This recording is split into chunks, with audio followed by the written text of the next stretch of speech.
శ్రీమాత్రే నమః. అందరికీ నమస్కారం అండి. వృశ్చిక రాశి వారి ఇంట్లో ఈ దేవుడు తిరుగుతున్నాడు. అన్ని పనులు వదిలేసి త్వరగా ఈ వీడియో చూడండి. ఆషాఢం అయిపోయి శ్రావణ మాసంలోకి అడుగు పెట్టాం. శ్రావణ మాసం అంటేనే పూజలకు వ్రతాలకు పెట్టింది పేరు. జరిగేది ఇదే. నిజం వింటే వణికిపోతారు. వృశ్చిక రాశి వాళ్ళ ఇంట్లో ఈ యొక్క దేవత తిరుగుతూ ఉంది. శ్రావణ మాసంలో మీరు ఆమెను తలుచుకొని ఆమె యొక్క కటాక్షం ఎప్పటి నుంచో మీ మీద, అలాగే మీ ఇంటిలిపాది మీద ఉంది. కానీ మీరు మాత్రం ఆ దేవుడిని గుర్తించలేదు. అలాగే ఆగస్టు 8 తర్వాత మీకు 5 అతిపెద్ద శుభవార్తలు వినబోతున్నారు. మీ జీవితం మీరు ఊహించని మార్పు అనేది జరగబోతుంది. కాబట్టి తక్షణమే ఈ వీడియో ఎక్కడ ఉన్నా సరే స్కిప్ చేయకుండా పూర్తిగా చూడండి. ఎటువంటి పని ఉన్నా సరే వాటిని ఆపేసి వెంటనే మీరు ఈ వీడియోని చూడండి. అప్పుడు మీకు ఆ దేవత ఎవరో, ఆ దేవత మీ నుంచి ఏం కోరుకుంటుంది, అలాగే మీకు వచ్చే 5 అతిపెద్ద గుడ్ న్యూస్లు ఏంటి అనే విషయాల గురించి ఇప్పుడు ఈ వీడియోలో మనం వివరంగా తెలుసుకుందాం. ఈ వీడియో చూసే ముందు ఒక లైక్ కొట్టి జై శ్రీరామ్ అని కామెంట్ చేయండి.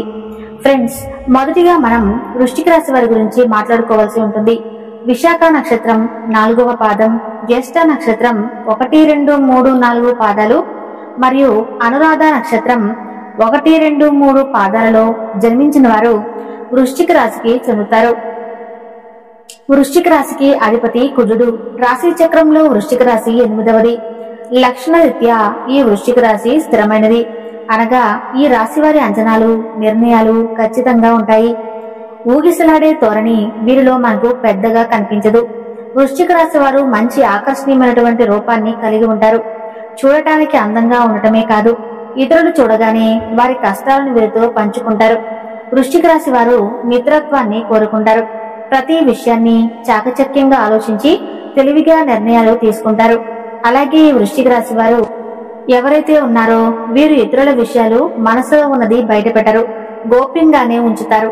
గూఢచర్యానికి, సమాచార సేకరణకు విలక్షణ పద్ధతులు అవలంబిస్తారు. వీరి దగ్గర అబద్ధాలు చెప్పడము కష్టము. ఇతరులు చెప్పే విషయాలలో నిజాలు తేలికగా గ్రహిస్తారు. సిద్ధాంతాలు రోజుకొకసారి మార్చుకునే మనస్తత్వము వీరికి ఉండదు. జీవితంలో మంచి స్థితికి రావడానికి చాలా కష్టపడతారు. వీరికి మంచితనము, పట్టుదల అధికముగా ఉంటుంది. కానీ వీరికి చాలా అంటే చాలా కోపం ఎక్కువ అని చెప్పుకోవచ్చు. దీనివల్ల అనేక మందికి శత్రువులవుతారు. కానీ వీరికి కోపం వచ్చినా ఎక్కువసేపు ఉండదు. ఇక వృశ్చిక రాశి వారి ఇంట్లో ఎప్పటి నుంచో ఈ దేవత అనుగ్రహం అనేది ఉంది. కానీ మీరు ఆమెను గుర్తించట్లేదు. మీరు ఒకవేళ గమనించుకుంటే గత 5 సంవత్సరాలుగా మీ ఇంట్లో మీతో పాటు జరిగిన కొన్ని ప్రమాదాలు ఏవైతే ఉన్నాయో అవి త్రుటిలో తప్పి ఉంటాయి. దానికి కారణం ఎవరో కాదు, అది కేవలం ఆ దేవత అనుగ్రహంతోనే మీకు ఈ కరుణ అనేది కలిగింది. ఎందుకంటే ఆ దేవత ఎల్లప్పుడూ మిమ్మల్ని కాపాడుతుంది. కాబట్టి మీరు చాలా సార్లు చూసి ఉంటారు, కొన్ని పనులు అస్సలు మిమ్మల్ని కంప్లీట్ గా ఇబ్బందులకు గురి చేసే సమయంలో మీరు త్రుటిలో తప్పించుకుంటారు. ప్రమాదాల నుంచి కూడా మీరు చిన్న చిన్న దెబ్బలతో బయటపడుతూ ఉంటారు. ఇవన్నీ ఏంటి అంటే ఆ దేవత మిమ్మల్ని ఎల్లప్పుడూ సంరక్షిస్తుంది అని అర్థం. అసలు ఆ దేవత మీ నుంచి ఏం కోరుకుంటుంది, అలాగే మీరు ఆ దేవతను ఏ విధంగా గుర్తించగలరు, ఇవన్నీ ఇప్పుడు ఈ వీడియోలో మనం తెలుసుకుందాం. ఎప్పుడూ కూడా ప్రతి ఒక్క మనిషికి ఒక కులదైవం అనేది ఉంటుంది.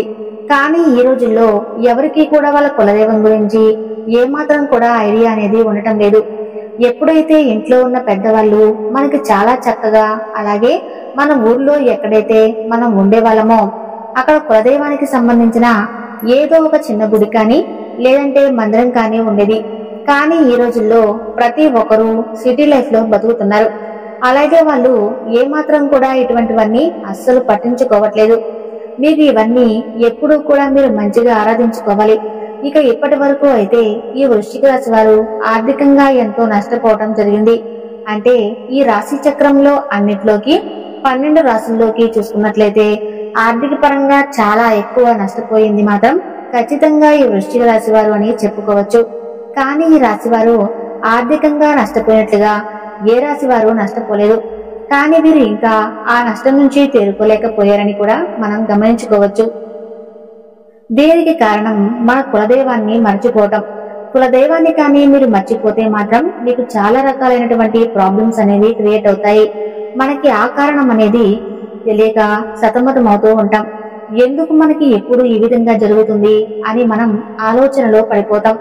అలాగే మీ పెద్దవారిని అడిగి తెలుసుకోండి మీ కులదైవం ఎవరని. ఆ కులదైవాన్ని మీకు కుదిరితే వాళ్ళ విగ్రహాన్ని కానీ లేదంటే పటాన్ని తీసుకుని రండి. అలా కుదరదు అనుకుంటే మాత్రం ఖచ్చితంగా కులదైవం పేరేంటి, కులదైవం ఎవరు అనేది తెలుసుకుని నిత్యం ఆమెను స్మరించుకుంటూ లేదంటే ఆ దేవతను అంటే మీకు కులదైవాన్ని మీరు పూజించుకుంటూ ఆరాధించుకుంటూ ఆమెను నిత్యం మీరు పూజించుకోవాలి. ఇలా చేస్తే మీకు ఆ దేవతా కటాక్షం అనేది మరింత పెరుగుతుంది. అలాగే మీరు ఇక్కడ చేయాల్సిన మరొక పని ఖచ్చితంగా కులదైవం గురించి తెలుసుకుని ఒక మంచి రోజు చూసుకుని మీ పెద్దవాళ్లతో మాట్లాడుకుని మీ కులదైవాన్ని ఇంట్లో ప్రతిష్ఠించుకోవాలి. మీరు ఎంత పెద్ద స్టేజ్ లో ఉన్నా సరే దైవం ముందు అవేమీ పనికిరావు. మనకి ఏది కూడా దైవానుగ్రహం లేనిదే పొందలేము. కాబట్టి ఖచ్చితంగా వృశ్చిక రాశి వారు ఆ దైవానికి సంబంధించినటువంటి పని అయినా సరే నెగ్లిజెన్సీ చేయటం అస్సలు మంచిది కాదు. కాబట్టి మీరు మీ కులదైవాన్ని గురించి పెద్దవాళ్ళని అడిగి ఖచ్చితంగా తెలుసుకోండి. మీకు కులదైవాన్ని మీరు ఏ విధంగా వారిని ఆరాధించుకోవాలి, ఏ విధంగా పూజ చేసుకోవాలో తెలుసుకుని ఖచ్చితంగా మీ ఇంట్లో స్థాపించుకోండి. అలాగే మీ యొక్క కులదైవం పేరు ఏమిటో కామెంట్ చేయండి. అలాగే మీరు ఫస్ట్ చేయవలసిన పని ఏంటంటే మీరు ఏదైతే ఎక్కువ శాతంగా పక్క వారిని ఎక్కువగా నమ్మేస్తూ ఉంటారో ఆ పనిని వెంటనే తక్షణం మీరు మానేయాలి. ఎందుకంటే మీరు ఎప్పుడూ కూడా పక్కన వాళ్ళని గుడ్డిగా నమ్మిస్తూ ఉంటారు. ప్రతి ఒక్క పని ప్రతి ఒక్క విషయాన్ని అంత ఓపెన్ గా చెప్పేస్తూ ఉంటారు. వృశ్చిక రాశి వారు ఎప్పుడు చూసినా కూడా మీరు ఎంతో శ్రమ పడుతూ ఉంటారు. అలాగే ఒక పనిని ఎంతో శ్రద్ధగా చేస్తూ ఉంటారు. కానీ లాస్ట్ మూమెంట్ లో అది విఫలమవుతుంది. దానికి కారణం కూడా ఓపెన్ గా ఉండటం. ఇప్పుడు కూడా ఏ పని అయినా చేయాలి అనుకుంటే మీరు ఎవరికీ చెప్పకుండా దాన్ని శ్రద్ధగా ఎంతో కష్టపడి చేయండి. అలాగే మీ మీద నమ్మకం పెట్టుకుని దైవం మీద మీరు నమ్మకం పెట్టుకుని మీ పని మీరు చేసుకోండి. ఆ పని అయిన తర్వాత అప్పుడు మీ పక్క వారికి చెప్పి చూడండి. ఒక్కసారి ఇలా ట్రై చేసి చూడండి, మీకే తెలుస్తుంది. ఎటువంటి ఆటంకాలు లేకుండా ఎంతో చక్కగా మీ పని అనేది పూర్తవుతుంది. వృశ్చిక రాశి వారు ఎంతో ఖచ్చితంగా పనిచేస్తారు, టాలెంట్ గా ఉంటారు. మీకు పక్కన నుంచి కానీ వేరే వాళ్ళ నుంచి కానీ సపోర్ట్ అనేది దొరకదు. కానీ కాస్త సపోర్ట్ అనేది దొరికితే మాత్రం మీరు ఆ అవకాశాన్ని అందుకుంటారు. కానీ మీకు ఆ సపోర్ట్ లేకపోవటం వలన మీరు ఎక్కువ శాతంగా ఫీల్ అవుతూ ఉంటారు. అయితే ఇక మీదట మీరు బాధపడాల్సిన పని లేదు. మీ గ్రహాల్లో ఇప్పుడు అవి మీకు చాలా అనుకూలంగా మారబోతున్నాయి. మీరు పడిన కష్టానికి తగ్గట్టుగా ఫలితం అనేది మీకు అతి త్వరలో దొరకబోతుంది. ఇప్పటిదాకా మీరు చేసిన మంచి గుణం, మీ మంచి పనులు మీకు ఫలితంగా రాబోతుంది. ఇక ఇక్కడి నుంచి మీ కర్మఫలాలు ఏవైతే మంచిగా మీరు చేశారో అవన్నీ కూడా మీకు తిరిగి రిటర్న్ గిఫ్ట్ ఇచ్చేలాగా వస్తున్నాయి. అలాగే ఆగస్టు 8వ తారీఖున వరలక్ష్మి వ్రతం తర్వాత రాబోతున్న అతిపెద్ద గుడ్ న్యూస్లు ఏమిటంటే ఎవరైతే పెళ్లికి సంబంధించిన సంబంధాల కోసం ఎదురు చూస్తున్నారో అటువంటి వాళ్ళకి అనుకోకుండా మరింత మంచి సంబంధాలు అయితే కుదురుతాయి. అలాగే జాబ్ కోసం ఎవరైతే ఎదురు చూస్తున్నారో వాళ్ళకి మంచి స్థాయిలో జాబ్ అనేది ఏర్పడుతుంది. ఇక మీరు ఏదైనా ప్రాపర్టీ కానీ ఇల్లు కానీ వాహనం కానీ కొనాలి అంటే ఇవన్నీ కూడా తీరిపోయే సమయం ఆసన్నమైంది.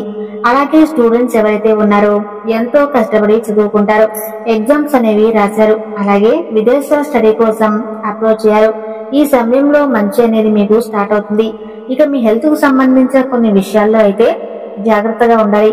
ఇక్కడ నుంచి మీకు కాస్త హెల్త్ అప్ అండ్ డౌన్ గా ఉంటుంది. అంటే మీరు పెద్దగా గాబరా పడాల్సిన అవసరం అయితే లేదు. పెద్ద పెద్ద అనారోగ్య సమస్యలు అయితే ఏమీ ఉండవు. ఎక్కువగా చిరాకుగా ఉండేలాగా చేస్తూ ఉంటుంది. చిన్న చిన్న ఆరోగ్య సమస్యలు ఒకదాని తర్వాత మరొకటి వస్తుంటే చాలా చిరాకుగా ఉంటుంది కదా, అలాంటి సమస్యలు మిమ్మల్ని వేధిస్తాయి. వృశ్చిక రాశి వారు ఆహారం మీద అలాగే రోజు మొత్తం మీద చేయాల్సిన వ్యాయామం ఏదైతే ఉంటుందో దాని మీద మీరు కొంచెం కాన్సన్ట్రేషన్ అయితే చేయండి. హెవీ ఫుడ్ ని కంప్లీట్ గా మీరు తీసుకోకండి. మేము చెప్పిన విధంగా చేసుకుంటే సరిపోతుంది. మీ హెల్త్ కూడా చాలా మంచిగా ఆరోగ్యంగా ఉంటుంది. వృశ్చిక రాశి వారు ఇక నుంచి మీరు దేనికి కూడా భయపడవద్దు. ఎందుకంటే ఇక్కడ నుంచి మీకు ప్రతి ఒక్కటి చాలా మంచి జరగబోతుంది.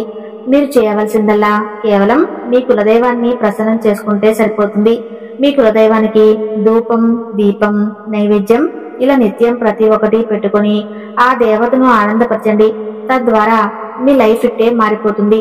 అలాగే మీకు వీలైనంతలో పేదవారికి దాన ధర్మాలు చేయండి. అన్నదానం, వస్త్రదానం లేదా ధన రూపేణ అనాథలకు మీరు చేతనైనంత సహాయం చేయండి. తద్వారా మీరు ఇంకా ఎక్కువ పుణ్యఫలాన్ని పొందుకుంటారు. ఇక హిందువులకు వరలక్ష్మి వ్రతం అంటే ఎంతో విశిష్టమైనది. కులమత భేదాలు లేకుండా ప్రతి ఒక్కరూ ఈ వరలక్ష్మి వ్రతాన్ని చేసుకోవచ్చు. భూలోకానికి దిగివచ్చి భక్తులను దర్శనమిస్తుంది ఆ యొక్క లక్ష్మీదేవి. ఈ రోజున ప్రతి ఆలయాల్లో ఎంతో వైభవంగా పూజలు చేస్తారు. వరలక్ష్మి వ్రతాన్ని ప్రతి ఒక్కరూ కూడా ఎంతో భక్తి శ్రద్ధలతో జరుపుకుంటారని మనస్ఫూర్తిగా వేడుకుంటున్నాను.